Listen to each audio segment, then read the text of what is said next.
చిన్న ఇంజెక్షన్ ద్వారా మోకాలు మరియు నడుము నొప్పులకు దీర్ఘకాలిక పరిష్కారం. డాక్టర్ ప్రకాష్ గుడిపూడి. సంప్రదించండి. ఎలైడ్స్ pain and pain management centre, Hyderabad. Private కళాశాలలో జరిగినటువంటి ఒక విషాదకరమైనటువంటి సంఘటన. ఇద్దరు ఆడపిల్లలు 10వ తరగతి చదువుతున్నటువంటి ఆడబిడ్డలు ఇద్దరు కూడా సూసైడ్ చేసుకొని చనిపోవడం. 2, 3, 4 రోజులు అవుతున్నప్పటికి కూడా మరి పోలీస్ వాళ్ళకి ఎటువంటి కారణాలు సరిగ్గా దొరకడం లేదని చెప్పడం జరిగింది. మరి జరిగినటువంటి ఇష్యూ చాలా దారుణమైనది, హృదయ విదారకంగా ఉన్నది.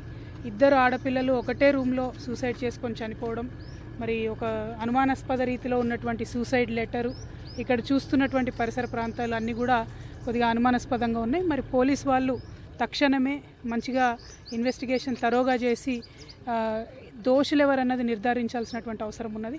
ఎందుకంటే ఎక్స్టర్నల్గా బయట నుండి ఎవరో వచ్చారు అనేటటువంటి అనుమానాలు కూడా చెప్తున్నటువంటి నేపథ్యం కనబడతా ఉంది. కాబట్టి యాజమాన్యం కూడా ఈ అంశంలో సంపూర్ణంగా పోలీసులకు సహకరించాలి. పోలీసు వాళ్ళు పారదర్శకంగా మరి ఇన్వెస్టిగేషన్ చేసి తక్షణమే రిజల్ట్ ఇవ్వాలి. ఇది మనం పేరెంట్స్గా కూడా మనందరం కూడా ఆలోచించుకోవాల్సినటువంటి సందర్భం ఏంటంటే 10వ తరగతి చదువుతున్నటువంటి పిల్లలు మరి వాళ్ళు ప్రెషర్కి తట్టుకోలేక ఇవాళ ఆత్మహత్యలు చేసుకుంటున్నారా, లేకపోతే ఇంకేదైనా జరిగిందా, ఈ పరిస్థితులకు కారణం ఏంటి, మన పిల్లలు సేఫ్గా ఉన్నారా లేదా, ఇటువంటి భయాందోళనలు పెరుగుతున్నటువంటి నేపథ్యంలో మరి ప్రభుత్వం తక్షణమే పాజిటివ్ చర్యలు తీసుకోవాలని చెప్పి తెలంగాణ జాగృతి పక్షాన, బీఆర్ఎస్ పార్టీ పక్షాన డిమాండ్ చేస్తూ ఉన్నాం. Thank you. జై తెలంగాణ.